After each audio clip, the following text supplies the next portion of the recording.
Barbie Forteza update. Yung post ni Barbie sa kanyang Instagram. Grabe pa nga sexy at puti ni Barbie. Nakaswimsuit pa nga. Sabi ni Barbie, I was really looking forward to this trip, and Hernan Tawanla ng Bohol definitely did not disappoint. Thank you for making these shots and as pleasant stay for me. Yun, no? Ganda ni Barbie. At spotted din si Barbie dyan sa Red Crab. Ayan, sa Panglao. Ayan, sa Bohol. Ayan, order siya.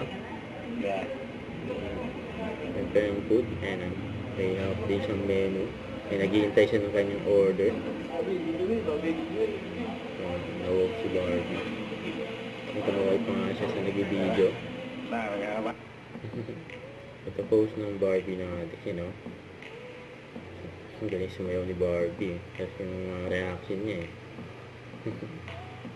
Masaya kasama si Barbie, ano? Kaya masaya yung mga Barbie natin. Kasama. Don't forget to subscribe, click the notification bell for more updates. This is Picture the Action Vlog. Stay tuned for more videos. See ya.